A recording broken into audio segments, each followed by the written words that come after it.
Class होने वाली है, बड़ी महत्वपूर्ण क्लास होने वाली है आप लोगों के लिए। देखिए आज की वीडियो के अंदर जो मैं आपको कराऊंगा वो कराऊंगा आपको एनईपी यानी कि जो आपकी नेशनल एजुकेशन पॉलिसी होती है उसके आपके टॉप सेलेक्टेड क्वेश्चन जो आपके पिछली बार सीटेट के एग्जाम में पूछे गए थे। देखिए इन्होंने क्या काम किया, पिछली बार पहली बार एनईपी को जोड़ा, तो एनईपी मैंने डिटेल में भी बताई हुई है, क्वेश्चन आंसर के साथ भी बताई थी, और आज इसको रिवीजन भी मैं करा दूंगा। तो एनईपी 2020 के सिलेक्टेड यानी कि very very important question answer आज की वीडियो के अंदर मैं आपको कवर करा दूंगा, जो बेसिकली आपके सीटेट के पैटर्न के लिए आपके बड़े महत्वपूर्ण होने वाले हैं। तो एनईपी के आपके इंपॉर्टेंट क्वेश्चन आंसर आज की वीडियो के थ्रू आपको मिल जाएंगे। तो देखिए सामने आपकी स्क्रीन पर पहला क्वेश्चन आपकी स्क्रीन पर आ गया। जी मैं ठीक हूं, आई होप आप लोग सब ठीक होंगे, मेरी शर्ट मस्त है, थैंक यू भाई। क्वेश्चन के ऊपर आ जाओ आप लोग। पहला क्वेश्चन सामने आपकी स्क्रीन पर आ गया, इसका क्वेश्चन का आंसर आप लोग दीजिए। पहला क्वेश्चन आपको दिया हुआ है कि शिक्षा का अधिकार अधिनियम 2009 यानी कि राइट टू एजुकेशन 2009 के क्रियान्वयन के बाद यानी कि इसके इंप्लीमेंटेशन के बाद जो क्लासरूम है वो कैसी हो गई है। अब देखिए जो आपका राइट टू एजुकेशन 2009 है इसका इंप्लीमेंटेशन कब हुआ, इसका इंप्लीमेंटेशन हुआ आपका 2010 के अंदर। 2010 में जब इसका इंप्लीमेंटेशन हुआ पूरे देश के अंदर, तो उसके बाद जो क्लासरूम है वो कैसी हो गई है, एग्जामिनर ने ये आपसे क्वेश्चन पूछ लिया। पहला इसमें दिया है अप्रभावित है, आगे पढ़ने की जरूरत ही नहीं है। जब से राइट टू एजुकेशन का इंप्लीमेंटेशन हुआ है हमारे देश के अंदर, तो क्लासरूम जो है, जो स्कूल है, वो बिल्कुल अफेक्ट हुए, बिल्कुल प्रभावित हुए। वो क्यों हुए वो भी आपको बताता हूं। अगला ऑप्शन दिया है लिंग यानी जेंडर के अनुसार अधिक समझाती है, ये भी आंसर सही नहीं है। जेंडर के अनुसार समझाती नहीं है, एज के अनुसार समझाती है यानी कि होमोजेनियस है। उसका क्या रीजन है देखिए मैं आपको बताता हूं, ये ऑप्शन आपको कैसे समझ में आएगा। आरटी 2009 क्या कहता है कि 6 साल से लेकर 14 साल तक के बच्चों को फ्री एंड कंपलसरी एजुकेशन की बात करता है, यानी कि मुफ्त और अनिवार्य शिक्षा की बात करता है राइट टू एजुकेशन। अगर दिव्यांग बच्चे हैं, ठीक है, अगर दिव्यांग बच्चे तो 6 साल से लेकर 18 साल तक के बच्चों की फ्री एंड कंपलसरी एजुकेशन की बात करता है। अब आप लोग मुझे एक बात बताइए, अगर 6 साल का बच्चा है तो 6 साल का बच्चा जब होगा तो कौन सी क्लास में जाएगा, फर्स्ट क्लास में जाएगा। जब ये बच्चा 7 साल का हो जाएगा तो कौन सी क्लास में होगा, तो सेकंड क्लास में होगा। जब ये बच्चा 8 साल का होगा तो कौन सी क्लास में होगा, थर्ड क्लास में होगा। आप लोग देखोगे अगर आप लोग किसी भी क्लास में जाओगे, मान लीजिए आप छठी क्लास में जाओगे और फर्स्ट क्लास में जाओगे, तो वहां पर ज्यादातर बच्चे आपको 6 साल के मिलेंगे। अगर आप लोग तीसरी क्लास में जाओगे तो ज्यादातर बच्चे आपको 8 साल के आपको देखने को मिलेंगे। तो आपको ये जो क्लासरूम देखने को मिलेगी वो एज के अकॉर्डिंग आपको समझाते देखने को मिलेगी, एक जाति के आपको बच्चे देखने को मिलेंगे। जिस क्लासरूम में आप जाओगे उस क्लासरूम के अंदर आपको सेम एज ग्रुप के आपको बच्चे देखने को मिलेंगे, किसके, सेम एज ग्रुप के, यानी एक जैसी जाति के बच्चे देखने को मिलेंगे आपको, एक एज ग्रुप के, ठीक है। तो जब से इंप्लीमेंटेशन हुआ है आपका राइट टू 2009, उसके बाद से जो आपकी क्लासरूम है, हमारे जो देश की जो क्लासरूम है वो एज के अकॉर्डिंग आपकी समझाती हो गई है, ना कि जेंडर के अकॉर्डिंग समझाती हो गई, ठीक है। तो ये आप लोग समझ गए, क्योंकि 6 साल का बच्चा एडमिशन लेगा अपना फर्स्ट क्लास के अंदर आपका एडमिशन लेगा, ठीक है। तो एज के अकॉर्डिंग समझाती है, ठीक। आंसर आपका थर्ड आंसर यहां पर आपका सही हो जाएगा। बढ़ते अब आपके नेक्स्ट क्वेश्चन की ओर। दूसरा क्वेश्चन देखिए आपका एनईपी से लिया हुआ है, तो दूसरा क्वेश्चन आपको क्या दिया हुआ है इसके ऊपर एक बार नजर डालते हैं। अगला क्वेश्चन आपके सामने स्क्रीन पर आ गया। नेक्स्ट क्वेश्चन आपको दिया हुआ है कि नई शिक्षा नीति यानी एनईपी 2020 के अनुसार प्राथमिक कक्षाओं यानी जो आपकी प्राइमरी क्लास है जो होती है 1st to 5th तक के लिए, तो निम्न में से आपका क्या लेवल होगा वो आपको बताना है। तो देखिए एनईपी 2020 के अकॉर्डिंग जो आपके लेवल है 4 लेवल है आपके, उसमें से 3 लेवल दे दिए। इसमें से बताना है आपको जो प्राइमरी लेवल है उसमें से आपके कौन कौन से आपके लेवल होंगे। देखिए अब इसके ऊपर एक्सप्लेन करते हैं थोड़ा सा। अब जो आपका एनईपी 2020 है, अब आपको पढ़ने की जरूरत नहीं है, क्योंकि अगर आपने आज के क्वेश्चन कर लिए, आज की चीजें समझ ली, तो लगभग आपके एनईपी आपकी पूरी कंप्लीट हो जाएगी। एनईपी 2020 के अंदर जो स्कूल एजुकेशन है, जो शिक्षा व्यवस्था है, पहले कैसी थी, पहले जो स्कूल एजुकेशन थी, शिक्षा व्यवस्था थी, वो उसका कंसेप्ट था 10+2 का, ठीक है। लेकिन एनईपी 2020 के अंदर क्या है, स्कूली शिक्षा व्यवस्था कैसी होगी, 5+3+3+4 का आपका कंसेप्ट है, ठीक है। यानी यहां पर 12 साल बच्चा अपने जो देगा वो स्कूल के लिए शिक्षा के लिए देगा, यहां पर कितना देगा, 15 साल देगा, 5 3 8 3 11 4 15 साल देगा। तो यानी क्या हुआ, यहां पर 3 साल इंक्रीज हो गए, 3 साल बढ़ गए। तो जो 3 साल बढ़े ये आगे 3 साल नहीं बढ़े, पहले के 3 साल गवर्नमेंट ने बढ़ा दिए। अब ये सॉरी अब ये जो 3 साल पहले के बढ़ाए है ये किस स्टेज में बढ़ाए है और इनको बढ़ाने का क्या रीजन है सरकार की तरफ से, उसका मैं आपको बताता हूं। तो पहले तो आप लोग समझ गए, ये क्वेश्चन आपके सीटेट के एग्जाम में पूछा जा चुका है, बड़ा सिंपल सा क्वेश्चन है। तो स्कूली जो एजुकेशन जो व्यवस्था है अब वो 10+2 पर नहीं चलेगी, 5+3+3+4 पर चलेगी। अब जो ये आपकी स्टेज दी हुई है, ठीक है, जो आपकी स्टेज दी हुई है आपके एनईपी 2020 के अंदर, ये आपकी 4 स्टेज होती है जो सामने आपकी स्क्रीन पर आ गई। उसके अंदर जो आपकी पहली स्टेज होती है वो होती है आपकी फाउंडेशनल स्टेज। जो पहली स्टेज होती है वो होती है आपकी फाउंडेशनल स्टेज।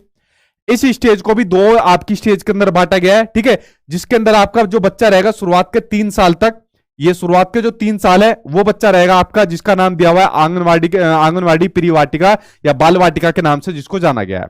आप लोगों के लिए एक खुशखबरी की बात यह भी है, जो आपके केंद्रीय विद्यालय के स्कूल है इसमें आपको कॉन्ट्रेक्चुअल वैकेंसी भी इसके अंदर आपको देखने को मिलेगी। तो जिन लोगों ने ये अपना सर्टिफिकेट किया हुआ है या कोर्स किया हुआ है तो वो आप लोग कॉन्ट्रेक्चुअल इसमें अप्लाई कर देना और कुछ समय के बाद आपको परमानेंट भी देखने को मिलेगी। अब सरकार ने कहा है कि भाई जो शुरुआत के जो 3 साल है, ठीक है, जो शुरुआत के 3 साल है इसमें बच्चों को आंगनवाड़ी के अंदर भेजा जाए, ठीक है, इसमें बच्चों को क्या काम करा जाए, बच्चों को आंगनवाड़ी के अंदर भेजा जाए। ये बात आपको ध्यान रखनी है।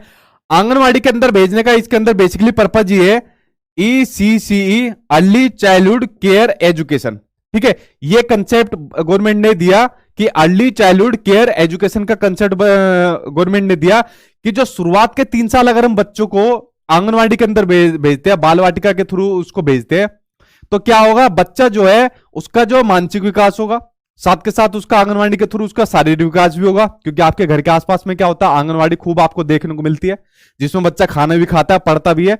तो इसमें बच्चा खेल खेल के माध्यम से क्या होगा, कुछ पजल्स के माध्यम से सीखेगा, नंबर्स वगैरह सीखेगा, ड्राइंग वगैरह सीखेगा। तो ऐसी जो अपनी चीजें होती है जिनको बच्चा खेल खेल के माध्यम से सीख जाता है, इन 3 साल में बच्चों को सिर्फ उस चीज की नॉलेज दी जाएगी जिससे बच्चा बाहर की चीजों से कनेक्ट कर पाएगा, ठीक है, क्योंकि हमारे देश के अंदर इतनी जो गरीबी है तो उसमें बच्चा जो गरीब घर से आता है वो कनेक्ट नहीं कर पाता।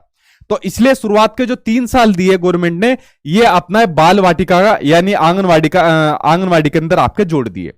उसके बाद फिर आपकी सेम क्लास शुरू हो जाएगी, यानी जो अगले 2 साल होंगे वो रहेंगे आपके, अगले जो 2 साल रहेंगे वो रहेंगे आपके फर्स्ट और सेकंड क्लास के लिए, और शुरुआत के 3 साल रहेंगे आपके आंगनवाड़ी के लिए। यानी जो शुरुआत की जो है आपके 5 साल होगी, इसको 2 पार्ट में आपको बांट दिया, जिसका नाम दे दिया आपका फाउंडेशनल स्टेज दे दिया। तो बहुत बढ़िया स्टेप ये लिया गया, ठीक है। इसमें कहीं ना कहीं बच्चों के अंदर या एजुकेशन के अंदर एक क्वालिटी, एक गुणवत्तापूर्वक शिक्षा आपको देखने को मिलेगी। अभी नहीं, कुछ समय के बाद जरूर देखने को मिलेगी और भर्ती भी देखने को मिलेगी इसके अंदर। दूसरी जो स्टेज होती है वो होती है आपकी प्रिपरेटरी स्टेज, जिसमें बच्चा होता है आपका 3rd, 4th और 5th क्लास के अंदर। इसमें बच्चा अपने बिताएगा आपके 3 साल बिताएगा। अब देखिए यहां पर बच्चा 3rd, 4th, 5th के अंदर है। क्वेश्चन हमसे पूछा था प्राइमरी क्लास के लिए, तो प्राइमरी क्लास में बच्चा कब तक होता है, 5th क्लास तक होता है। तो जो स्टेज होगी वो होगी आपकी फाउंडेशनल और आपकी प्रिपरेटरी होगी। तो आंसर तो आपका यही पूछ लिया जाएगा, क्योंकि सिर्फ उसने हमसे प्राइमरी पूछा था। तो प्राइमरी पूछे तो फाउंडेशनल और आपका प्रिपरेटरी हो जाएगा। उसके बाद आपकी मिडिल के अंदर बच्चा 3 साल और बिताएगा, जिसमें बच्चा होगा 6th, 7th और 8th क्लास के अंदर होगा। उसके बाद अगर बच्चा उसके बाद अगले जो 5 साल रहेंगे उसमें बच्चा जो रहेगा, ठीक है, उसमें जो अगला बच्चा रहेगा वो रहेगा 9th, 10th, 11th और 12th के अंदर रहेगा। तो इस तरीके से बच्चा क्या काम करेगा, अपने 4 स्टेज के अंदर अपने जो है 5+3+4 के कंसेप्ट को अपना पूरा का पूरा इसको कंप्लीट कर जाएगा, ठीक है। लेकिन हमसे क्वेश्चन पूछा था प्राइमरी का पूछा था, तो प्राइमरी के अकॉर्डिंग शुरुआत की 2 स्टेज बचती है, ठीक है, ऊपर वाली नहीं बचती, शुरुआत की 2 बचती है। तो देखिए क्वेश्चन आपका क्या हो जाएगा, ये ECC का भी आप लोग ध्यान रख लेना, ये भी बड़ा महत्वपूर्ण है। तो प्राइमरी पूछा था ना हमसे, तो प्राइमरी देखो आपकी क्या हो जाएगी, शुरुआत में मैंने आपको बता दी फाउंडेशनल और आपकी प्रिपरेटरी। तो इसमें फाउंडेशनल और प्रिपरेटरी कौन सी है भाई, आपकी फाउंडेशनल और प्रिपरेटरी हो जाएगी आपकी C और A। आंसर आपका A और C आंसर यहां पर आपका सही हो जाएगा। आई होप आप लोग इसको समझे होंगे। अगर ये आपको डिटेल में समझना है तो एक वीडियो के अंदर मैंने इसको डिटेल में समझाया हुआ है कि फाउंडेशनल के अंदर आपका क्या होगा, मिडिल के अंदर क्या होगा, ठीक है, किस तरीके से बच्चा वोकेशनल कोर्स लेगा, किस तरीके से कंप्यूटर किस स्टेज के अंदर करना शुरू हो जाएगा। मेरे ख्याल से सीटेट के अंदर ये चीज आपके एग्जाम में नहीं आएगी। अगर आपका कोई और टीचिंग का एग्जाम होगा वहां आ सकती है, तब आप लोग इसको डिटेल में पढ़ सकते हो, ठीक है, वरना सीटेट में इतनी चीजें नहीं आएगी। अगला क्वेश्चन सामने आपकी स्क्रीन पर आ गया। क्वेश्चन आपका दिया हुआ है आपके एनसीएफ 2005 से लिया हुआ है, तो इसके ऊपर एक बार नजर डालते हैं, इसके ऊपर नजर डालिए। अगला क्वेश्चन सामने आपकी स्क्रीन पर आ गया कि एनसीएफ 2005 के अनुसार एनसीएफ 2005 क्या कहता है। एनसीएफ 2005 के अंदर इसके जो 5 प्रिंसिपल है, 5 सिद्धांत है, वो याद करना आपके लिए सबसे महत्वपूर्ण है। इन 5 सिद्धांत के ऊपर पूरी की पूरी आपकी पैडागोजी आपकी टिकी होती है। और एक चीज और आपको कमाल की बात बता दूं, जो आपका एनसीएफ 2005 है, जो आपका एनईपी 2020 है, दोनों के दोनों लगभग आपके सेम है। दोनों ज्यादा डिफरेंस इनके अंदर देखने को नहीं मिलता। जो बात एनसीएफ 2005 ने कही है वही बात उसको रिपीट करा है एनईपी 2020 ने, क्योंकि ज्यादातर जो सुझाव लिए गए थे जब, तो एनसीएफ 2005 से बहुत ज्यादा सुझाव जो है उसको रिकमेंड किया गया था और उनको स्वीकार भी करा गया था। ठीक है, तो इसलिए दोनों में आपको बहुत ज्यादा समानताएं देखने को मिलेगी एनसीएफ 2005 और एनईपी 2020 के अंदर। अब देखिए एनसीएफ 2005 क्या कहता है। एनसीएफ 2005 कहता है भाई, जो बच्चों को आप स्कूल के अंदर या क्लास के अंदर जो चीज पढ़ा रहे हो, क्लास के अंदर जो ज्ञान दे रहे हो, उसको आप उसके बाहर के जीवन से जोड़कर कनेक्ट करके पढ़ाइए। आप लोग कि क्लास के अंदर जो भी बच्चों को पढ़ाइए वो उसके बाहर के जीवन से, उसकी डेली की एक्टिविटीज से जोड़कर आप लोग पढ़ाइए। मान लीजिए आप बच्चों को जानवरों के बारे में पढ़ा रहे हो, तो ऐसे जानवरों के बारे में बच्चों को पढ़ाइए जिसके बारे में वो जानता है, जो उसके आसपास के एनवायरमेंट के अंदर है। बच्चों को गाय, भैंस, बकरी, डोगी, बिल्ली, ऐसों के बारे में बताइए। तो इस बात को कहता है आपका एनसीएफ 2005, क्योंकि बच्चा इनसे जल्दी रिलेट करके सीखता है। एनसीएफ 2005 कहता है कि बच्चों को आप रोट लर्निंग मत कराइए। ठीक है, रटन प्रणाली से मुक्त कीजिए, बच्चों को आप रोट लर्निंग मत कराइए, बच्चों को आप समझाने पर ज्यादा जोर दीजिए। ठीक है, बच्चा को आप समझाने पर ज्यादा जोर दीजिए। इस बात को आपका एनईपी 2020 भी कहता है। अभी आपको आएगा, आपको क्लियर भी हो जाएगा। एनसीएफ 2005 कहता है आपका कि जो आपकी एजुकेशन है, जो शिक्षा व्यवस्था है, वो ना तो आपकी पाठ्य पुस्तक होनी चाहिए यानी कि टेक्स्ट बुक होनी चाहिए, ना ही आपकी पाठ्यक्रम केंद्रित होनी चाहिए। ठीक है, वो सिर्फ और सिर्फ क्या होनी चाहिए, वो सिर्फ और सिर्फ आपकी चाइल्ड सेंटर्ड होनी चाहिए, यानी कि आपकी बाल केंद्रित होनी चाहिए। कैसी होनी चाहिए, सिर्फ और सिर्फ आपकी बाल केंद्रित होनी चाहिए, इनसे कोई भी मतलब नहीं है। उसके अलावा जो आप बच्चों का एग्जाम लेते हो, बच्चों की जो परीक्षा लेते हो, उस परीक्षा को आपको फ्लेक्सिबल बनाना है, लचीला बनाना है। ठीक है, जो बच्चों की परीक्षा लेते हो उसको आपको लचीला बनाना है, यानी कि फ्लेक्सिबल बनाना है, जिसमें आप लोग बच्चों के अकॉर्डिंग, बच्चों की आवश्यकता के अकॉर्डिंग उसमें चेंज कर सके। जैसे हमारे टाइम में क्या होता था, एग्जाम ले लिया, पास हो गए तो ठीक है, और फेल हो गए तो घर वालों ने अपना इलाज कर दिया, टीचर ने भी इलाज कर दिया। बट आज की डेट में उसको फ्लेक्सिबल लचीला बनाने की बात कही गई है, ताकि उसको क्लासरूम से जोड़कर उसको कनेक्ट किया जा सके। ठीक है, उसके अलावा ये वाली बात भी एनसीएफ कहता है कि स्टूडेंट को एक आस्थावान राष्ट्र के प्रति, एक आस्थावान विद्यार्थी या एक अच्छा नागरिक भी बनाया जा सके। ये नहीं हमने उसको एजुकेशन तो दे दी और वो जाकर जो है बसें तोड़ रहा है, स्कूल की बिल्डिंगें तोड़ रहा है। तो इस बात को भी एनसीएफ 2005 आपको कहता है। ये इसको जो 5 आपके प्रिंसिपल है, 5 जो आपके सिद्धांत है, ये 5 बड़े महत्वपूर्ण सिद्धांत है जो आपके एनसीएफ 2005 कहता है, जिसके बेस पर आपके बहुत सारे क्वेश्चन आपके सोल्व भी होते हैं। अब जैसे इसने ये आपको क्वेश्चन दे दिया कि एनसीएफ 2005 के अनुसार बच्चे जो होते हैं वो शिक्षक द्वारा दी गई जो सामग्री होती है, जो कंटेंट होता है, उसके निष्क्रिय प्राप्त करता है। देखिए वर्ड आ गया निष्क्रिय, यानी कि पैसिव। पैसिव मैंने क्या बताया था, पैसिव होता है आपका नेगेटिव वर्ड होता है, क्योंकि आपको कभी भी पैसिव समझकर कोई चीज आपको ना तो जानकारी ग्रहण कर पाओगे, ना नॉलेज ग्रहण कर पाओगे। एक टीचर का और एक स्टूडेंट का हमेशा क्या होना जरूरी होता है, एक्टिव होना जरूरी होता है। ठीक है, तो अगर मैं एक्टिव होकर नहीं पढ़ाऊंगा, आप लोग एक्टिव होकर नहीं पढ़ोगे, तो आप लोग लर्निंग नहीं कर पाओगे, सीख नहीं पाओगे, ना ही जानकारी को रिसीव कर पाओगे। ठीक है, अगर आप लोग इधर उधर ध्यान लगाए हुए हो, कमेंट बॉक्स में ध्यान लगा रहे हो और भाई क्या चल रहा है आजकल, हार्ड चल रहा है, तो आप जो सामग्री है, जो कंटेंट है, जो चीज मैं आप को पढ़ा रहा हूं, क्या आप उसे प्राप्त कर पाओगे, रिसीव कर पाओगे? नहीं कर पाओगे। तो आपका निष्क्रिय होना जरूरी है, सक्रिय होना जरूरी है? सक्रिय होना जरूरी है आपका। ठीक है, अगला है बच्चों में अधिगम को विनियमित यानी रेगुलेट करने की क्षमता नहीं होती। यह भी पॉइंट गलत है। बच्चा जो चीज सीख रहा है, जो लर्न कर रहा है, उसको रेगुलेट करने की क्षमता होती है। बच्चों को आपने कोई भी टॉपिक पढ़ा दिया, मान लो जानवरों के बारे में पढ़ा दिया, अब वो जानवरों के बारे में सारी चीजें आपको बता देगा कि सर मेरे घर के बराबर में भी जानवर है, मेरे मामा के वहां पे भी जानवर है, ये जानवर इस तरीके की आवाज निकालता है। तो जानवरों का बारे में सब चीजें बताने के बाद जो नॉलेज होती है, जो अधिगम होता है, उसको रेगुलेट करने की, उसको एप्लीकेशन करने की एबिलिटी बच्चे के अंदर होती है। तो ठीक है, ये पॉइंट भी आपका गलत हो गया। बच्चे रटने के माध्यम से सर्वश्रेष्ठ तरीके से सीखते हैं। जहां पर भी रोट लर्निंग की बात आ जाएगी तो रटना क्या होता है आपका, ये नेगेटिव वर्ड होता है, तो इसको आप लोग वैसे ही देखते गलत काट देना। बच्चों को रटाना नहीं है, बच्चों को समझाना है, चाहे बच्चे हो चाहे आप लोग बूढ़े हो। ठीक है, बूढ़े नहीं बच्चे ही हो आप लोग भी। अगला है बच्चे ज्ञान के निर्माण में सक्रिय भूमिका निभाते हैं, यानी वर्ड आ गया आपका एक्टिव, कि बच्चे क्या निभाते हैं, अगर वो चीज ज्ञान को ग्रहण कर रहे हैं तो एक्टिव रूप से करते हैं। तो आपको ध्यान रखना है, हमेशा आपको एक्टिव के साथ जाना है, यानी सक्रिय के साथ आपको जाना है। 4th आंसर यहां पर आपका सही हो जाएगा। ठीक, चलिए बढ़ते अब आपके नेक्स्ट क्वेश्चन की ओर। अगला क्वेश्चन देखिए, सामने आपकी स्क्रीन पर आ गया। अगला क्वेश्चन आपको क्या दिया हुआ है? अगला क्वेश्चन आपको दिया हुआ है, सामने स्क्रीन पर आ गया। क्वेश्चन आपको दिया हुआ है कि राष्ट्रीय शिक्षा नीति 2020 के अनुसार जो शिक्षा है उसके बारे में 4 ऑप्शन दिए हुए, इसके ऊपर एक बार नजर डाल लेते हैं। तो क्या क्या ऑप्शन है इसके ऊपर एक बार नजर डालते हैं। ऑप्शन आपको दिया हुआ है कि केवल पूर्व निर्धारित विषय वस्तु पर केंद्रित होना चाहिए। देखिए जब एनसीएफ कह रहा हूं, एनईपी 2020 को जब हम पढ़ते हैं तो शुरुआत में उसका जो सार है, ठीक है, उसका इंट्रोडक्शन है वो दिया हुआ है। अब आपको पढ़ने की तो जरूरत नहीं है, सारा आपका कवर हो जाएगा। तो शुरुआत में इंट्रोडक्शन में बच्चों के बारे में जानकारी दी हुई है। जब बच्चों के बारे में जानकारी दी हुई है सॉरी, तो बच्चों के बारे में जब जानकारी दी हुई है तो बच्चों के परिप्रेक्ष्य में यह कहा गया कि जो बच्चों को जो कंटेंट पढ़ाया जाए, यानी जो बच्चों को जो विषय वस्तु होता है, जो कंटेंट होता है, उस कंटेंट को ज्यादा बढ़ाने की जगह, ठीक है, इस कंटेंट को ज्यादा बढ़ाने की जगह इसको लचीले बनाने पर फोकस करना चाहिए। किया, इसको ज्यादा बढ़ाने की जगह इसको लचीले बनाने पर फोकस करना चाहिए। वो कैसे? अब हम जब स्कूल के अंदर पढ़ते थे तो टीचर क्लासरूम के अंदर आया, good morning sir, good morning madam करी, उसके बाद टीचर बोर्ड पर आकर पढ़ाना शुरू कर दिया। बच्चों को समझ में आ रहा है नहीं आ रहा है उससे कोई मतलब नहीं है, या किसी को खड़ा कर दिया, चल भाई खड़ा हो जा, और पढ़ाना शुरू कर दिया। तो टीचर क्या काम करता था? कंटेंट पर हमेशा ध्यान रखता था कि अपने सिलेबस को कंप्लीट कर लूं, अपनी जान छुड़ा दूं और मेरा काम खत्म हो जाएगा। बट एनईपी 2020 ने कहा भाई कंटेंट पर ज्यादा फोकस मत करो, कंटेंट को आप फ्लेक्सिबल बनाओ, लचीला बनाओ, ताकि बच्चे के अकॉर्डिंग आप इसमें बदलाव कर सको। तो कंटेंट पर ज्यादा इसमें वृद्धि की बात, इसमें ग्रोथ की बात नहीं करता एनईपी 2020, इसमें लचीलेपन की बात करता है। यह बात शुरुआत के फर्स्ट पेज में ही एनईपी 2020 के अंदर इस बात को उन्होंने उल्लेखित कर दिया, ठीक है। तो पहला ऑप्शन तो आपका गलत हो गया। अब कंटेंट को बढ़ाने की जगह इसको लचीलेपन की बात कह दी, और इन्होंने कहा कि बच्चे को इसकी जगह क्या करना चाहिए?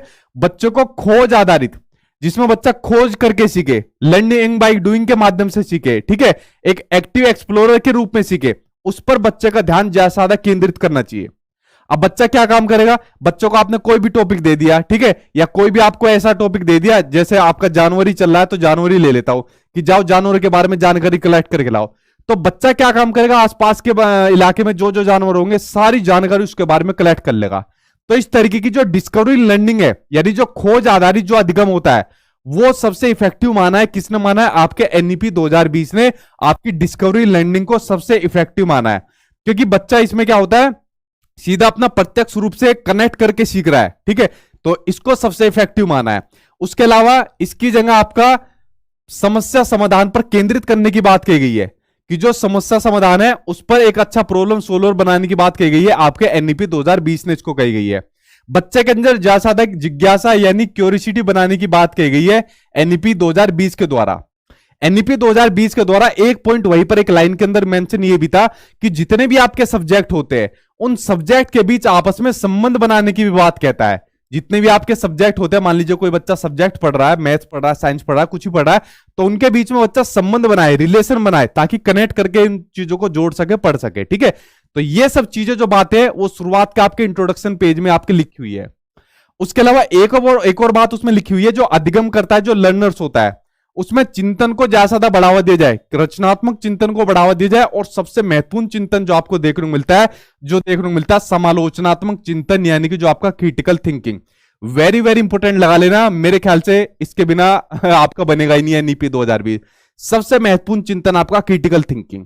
एनईपी 2020 कहता है जो बच्चे के अंदर चिंतन होना चाहिए वो होना चाहिए तार्किक चिंतन, आपका रचनात्मक चिंतन और आपका समालोचनात्मक चिंतन, यानी जहां पर बच्चा खुद अपने आप सही गलत का डिसीजन लेकर अपना तर्क कर सके, ठीक है। ये नहीं बच्चों को कुछ भी आपने कह दिया, बच्चे ने सीधा उसको मान लिया। तो बच्चे के अंदर इस तरीके का चिंतन शामिल होने चाहिए जहां पर बच्चा अपना खुद सही और गलत का डिसीजन ले सके।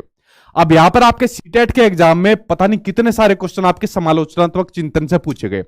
तो आपको ध्यान रखना है, जब आपके एग्जाम में समालोचनात्मक चिंतन से क्वेश्चन पूछा जाएगा वो इस तरीके से पूछा जाएगा कि अगर किसी क्वेश्चन का आंसर सिर्फ एक होगा, ध्यान से सुनना मेरी बात, अगर किसी क्वेश्चन का आंसर सिर्फ एक होगा तो वो आपका समालोचनात्मक चिंतन नहीं होगा। जैसे आपसे पूछे भारत की राजधानी क्या है, नई दिल्ली भारत की राजधानी है। सीटेट के बाद क्या बनोगे, टीचर बनोगे सीटेट के बाद। अगर आपसे पूछ ले सीटेट पास करने के लिए आप लोग क्या काम करोगे, तो यहां पर कौन सी थिंकिंग का यूज हो रहा है, या ये किस चिंतन का आपका एग्जाम्पल है, तो ये आपके क्रिटिकल थिंकिंग का एग्जाम्पल है। जिस चिंतन में ज्यादा आपको मानसिक क्रियाएं करनी पड़े, ज्यादा आपको क्रिएटिविटी देखने को मिले, वो आपका समालोचनात्मक चिंतन होता है। और कम से कम ये 7-8 क्वेश्चन आपके एग्जाम में देखने को मिले थे पिछली बार आपके ऑनलाइन वाले एग्जाम में, क्रिटिकल थिंकिंग से जुड़ा हुआ। तो इस चिंतन को ज्यादा बढ़ावा देने की बात कही गई है। तो आप लोगों का दिमाग चलेगा भाई सीटेट के एग्जाम के लिए सर की डेली क्लास अटेंड करो, इनके नोट्स को पढ़ जाओ अच्छे तरीके से, ऑनलाइन प्रैक्टिस करो, ठीक है। तो इनको बढ़ावा देने की बात कही है आपके एनईपी 2020 ने, कंटेंट पर केंद्रित करने की बात नहीं कही। तो सेकंड, थर्ड और फोर्थ आंसर आपका सही हो जाएगा। सेकंड, थर्ड और सेकंड तो कहीं है ही नहीं यार, यहां पर सेकंड का है, सेकंड तो है ही नहीं, कंटेंट की तो कहते नहीं। अच्छा यहां पर है सेकंड, तो यहां पर आंसर आपका सही हो जाएगा। इंग्लिश वाले में देख लेना, हिंदी वाले में गलती थी, ठीक है। चलिए बढ़ते हैं आपके नेक्स्ट क्वेश्चन की ओर। अगला क्वेश्चन सामने आपकी स्क्रीन पर क्या आ गया, देखिए क्वेश्चन के साथ साथ जो एक्सप्लेनेशन आपको दे रहा हूं उसको समझते जाना, आपका सारे डाउट आपके क्लियर हो जाएंगे, क्योंकि पेडागोजी में आपको यही चीज आपको काम आने वाली है, ठीक। अगला क्वेश्चन सामने आपकी स्क्रीन पर दिया हुआ है कि शिक्षण अधिगम प्रक्रिया की अवधारणा करते समय, यानी टीचर लर्निंग का जो प्रोसेस है उसके कंसेप्ट को बताते समय एनसीएफ 2005 निम्न में से किसके महत्व पर बल देता है, वो आपको बताना है। देखते भाई किसके महत्व पर बल देता है।